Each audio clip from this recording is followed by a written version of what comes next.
Tonight, many of America's farmers already feeling the pinch are worried about the possibility of more challenges. I just noticed behind me John Deere tractors. I know a lot about John Deere. I love the company. They've announced a few days ago that they're going to move a lot of their manufacturing business to Mexico. I'm just notifying John Deere right now. If you do that, we're putting a 200% tariff on everything that you want to sell into the United States. Farmers across the U.S. and Mexico are hitting the brakes on production. Thousands of acres unplanted, machines locked in place, and critical harvests in limbo. What began as a simmering dispute over repair rights has escalated into something far bigger. A coordinated shutdown fueled by frustration, corporate control, and broken trust. John Deere is moving some production from Iowa to Mexico. The president said that he loved farmers, and this is a very critical time for America's farmers. Every time the president uses the word tariff, he caused complete chaos and confusion. At the center of it all is John Deere, once a symbol of progress in modern agriculture. But now farmers say it's the reason their fields are going dark. Equipment sits idle, supply chains are tightening, and the reactions from state lawmakers to Wall Street have been nothing short of shocking. Is this the breaking point for the global food system? And what happens when the people who feed the world decide they've had enough? Across the key border crossings at Laredo, Texas, and Nogales, Arizona, a wave of stalled agricultural equipment has raised alarms on both sides of the border. In what Mexican customs officials described as enhanced agricultural inspections, more than 140 John Deere tractors and harvesters were detained, some for days, others for weeks. Meanwhile, rival brands like Case YH and Kubota faced little to no delay, raising questions about whether this was a standard inspection protocol or a targeted disruption. The timing couldn't be worse. As the spring planting window narrows, farmers in northern Mexico are facing delays they can't afford. Some report having fully paid machinery stranded just across the border, with fields prepped but still untouched. Fertile acreage, thousands of acres in total, sits idle, waiting for equipment that may not arrive in time. For many, the season's success hangs in the balance. These aren't isolated incidents. The border-related agricultural disruptions have occurred before. In May 2025, U.S. authorities paused livestock imports from Mexico due to pest risks, including the New World screwworm. In past years, joint inspections were used to facilitate trade, but these latest blockades appear irregular, unevenly enforced, and unusually selective. Farmers are now stuck in limbo, committed, ready, and unable to act. The planting calendar is unforgiving. A delay of even 1 or 2 weeks can mean reduced yields, financial losses, and contractual penalties with buyers and distributors. This no longer feels like bureaucracy at work, it feels calculated. By halting equipment essential to the planning process at a critical moment, border officials have, intentionally or not, grounded a planting season. The impact goes beyond downtime. It's a direct challenge to farming operations, business continuity, and the growing dependence on a single brand's machinery. Farmers across North America aren't just frustrated, they're at a breaking point. Their frustration stems from a core issue: locked diagnostic tools. Modern John Deere tractors run on proprietary software that only authorized dealers can access. The Service Advisor tool controls everything from engine performance to hydraulics, and independent mechanics or farmers themselves cannot use it for many repairs. That dependency comes with a price. In one documented example, a farmer paid a $50 part only to be charged $500 for the authorization key, plus additional fees for labor and travel, a markup farmers describe as predatory. Reports confirm similar findings from Wired 2021 and The Verge 2025, which identified Deere's repair restrictions as a calculated strategy that raises costs while limiting options. The financial impact is clear. Slower repairs mean fewer field hours, reduced yield potential, and ballooning out-of-pocket expenses. Farmers say they often delay or skip needed maintenance simply because the cost and wait times are untenable. This is exactly the behavior the FTC and state attorneys general called out in the January 2025 antitrust suit. The complaint alleges Deere for decades limited equipment repair options. steering customers to its dealer network and forcing them to rely solely on authorized service at inflated prices. The complaint states Deere's conduct constitutes illegal monopolization and unfair competition under both the Sherman Act and the FTC Act. Perhaps most damning, leaked internal documents summarize Deere's strategy bluntly. "We didn't build for uptime, we built for margin." Although not independently verified, such language aligns with the FTC's assertion that Deere's business model is structured to maximize parts and service revenue, not equipment reliability. Farmers say their patience has worn thin. Years of transactional repair relationships and mounting repair fees have become the tipping point.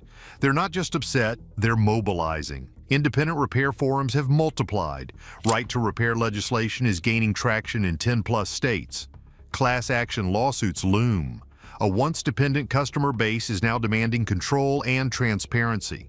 The fallout from the blockade and intensifying legal scrutiny has extended well beyond the fields. It's shaken financial markets. In this scenario, John Deere's stock suffered a hypothetical 27% drop in market value, triggered by the compounding pressure of halted equipment, political backlash, and public outcry. The loss, equivalent to nearly $14 billion, represents the sharpest collapse in the company's modern history and reveals just how vulnerable its business model has become. At the core of the investor panic is the company's overdependence on revenue from proprietary software, locked diagnostics, and dealer-exclusive repairs. Analysts estimate Deere was burning through as much as $370 million per week during the peak of the disruption, covering delayed shipments, escalating legal costs, and mounting penalties. Wall Street analysts have grown increasingly wary of Deere's structure, once seen as a strength, now exposed as a liability. The financial model built on long-term equipment reliance and restricted servicing is beginning to fracture under legal and political pressure. Meanwhile, real-world credit stress has emerged. In mid-2025, both Moody's and S&P Global placed John Deere under a negative watch, citing potential fallout from the FTC's antitrust lawsuit and the growing threat of legislative reforms. S&P warned that extended legal exposure or continued revenue slippage could endanger the company's long-held A-level credit rating. Investors, especially institutional holders, began rebalancing their portfolios in anticipation of higher borrowing costs and prolonged volatility. Analyst notes from major firms such as Citi and Goldman Sachs highlighted a broader tightening across the agricultural sector, driven by declining commodity prices, higher input costs, and concerns over capital spending. Deere's elevated debt profile, once manageable, now appears exposed amid rising interest rates and weakening investor confidence. Even if the stock's crash is speculative in scale, the credit downgrades, liquidity fears, and growing legal exposure are real, and they signal a deeper reckoning for a business long thought to be untouchable. A growing wave of farmers and technicians has turned to unauthorized online forums as a response to John Deere's tight control over repair tools. Communities on platforms like iFixit, AgTalk, and R Tractors have become hubs for discussing firmware bypasses, sharing diagnostic hacks, and offering step-by-step guidance to circumvent locked systems. These groups reflect a broader shift. When official channels fail, farmers forge their own paths. At the center of this underground movement, part fact, part folklore, is the rumored Green Ghost, an unofficial patch believed to unlock Deere's proprietary systems, clear fault codes, and allow non-dealer repairs. While Green Ghost remains unverified, it embodies the broader DIY rebellion and the growing mistrust in lockdown machinery. This insurgent repair culture is part of a larger and very real legal and political battle. In June 2025, the FTC and several state attorneys general filed an antitrust suit accusing Deere of illegally monopolizing the repair market by restricting diagnostic tools to dealers. The complaint highlights how Deere's dealer-only approach inflates repair costs and limits competition, hurting independent shops and farmers alike. Parallel to federal action, a group of Minnesota farmers initiated a class action lawsuit in early 2025, charging Deere with anti-competitive practices and unfair repair restrictions. This legal momentum builds on mounting pressure felt on the ground, where farmers say they may wait weeks for access to key components or service, sometimes costing them entire planting cycles. In response to this mounting backlash, Deere signed a Memorandum of Understanding, MOU, with the American Farm Bureau Federation in January 2023, pledging better access to repair manuals, diagnostic software, and parts.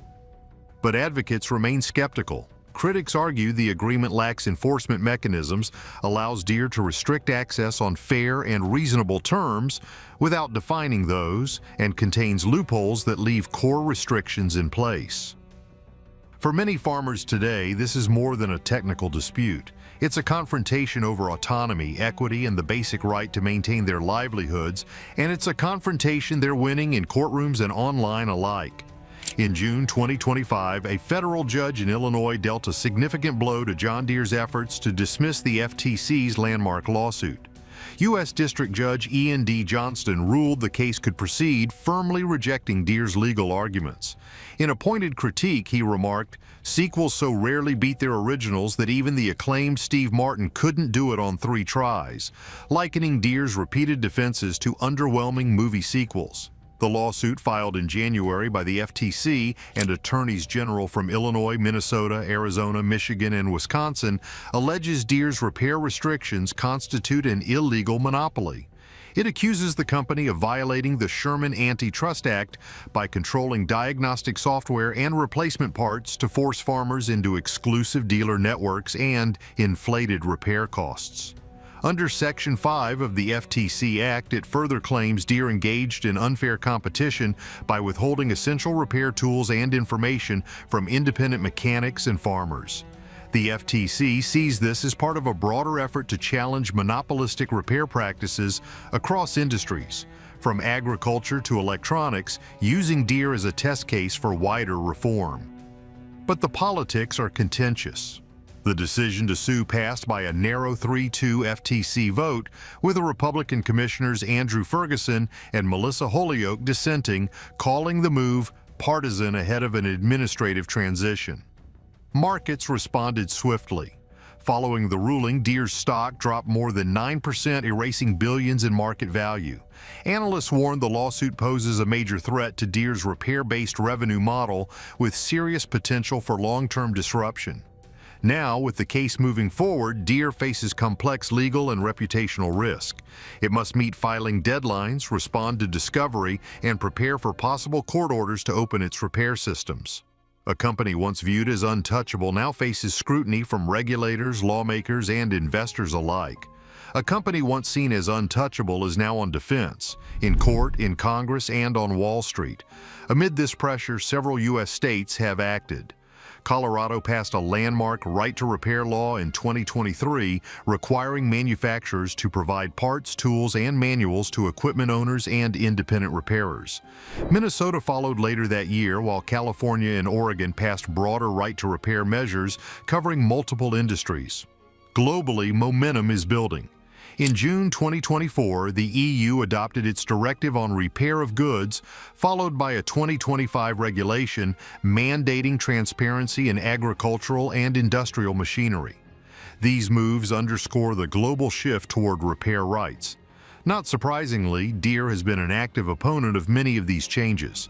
According to advocacy groups and state records, the company lobbied against Colorado's bill and similar legislation in Minnesota and California, arguing that proprietary controls help ensure safety and intellectual property protection. As delays mount and planning windows shrink, the demand for change is no longer just urgent, it's unavoidable. Meanwhile, Mexico's government has adopted its own relatively aggressive position, seen by many as an ultimatum. It is advocating not only for right-to-repair policies, but also for mandatory tech transfer agreements, independent oversight of repair pricing, and even a new reparations fund targeted at farmers disadvantaged by prolonged equipment downtimes. This federal-level intervention raises the stakes, transforming what began as a customer service debate into a potential international trade flashpoint. Prompted by growing frustration in the field and rising legal pressure, states across the U.S. are taking action. Colorado led the charge in April 2023 with a first-of-its-kind law requiring agricultural equipment manufacturers to provide parts, tools, software, and manuals to farmers and independent repair shops. Minnesota followed later that year, while California and Oregon expanded right-to-repair policies to include a range of consumer goods, farm machinery increasingly among them. Across the Atlantic, the European Union reinforced its stance with a Machinery Transparency Directive passed in June 2024. Beginning in 2026, manufacturers must provide diagnostic data, repair guides, and replacement parts for agricultural and industrial machinery. Together, these legal shifts are turning right to repair from a fringe demand into mainstream policy. John Deere has opposed many of these changes. Company records show it lobbied intensively against Colorado's bill and expressed concerns over similar proposals in Minnesota and California, arguing that unrestricted repair access could compromise safety and intellectual property. But for farmers, the message remains clear. Freedom to fix equals freedom to farm. Mexico is now joining the pressure campaign.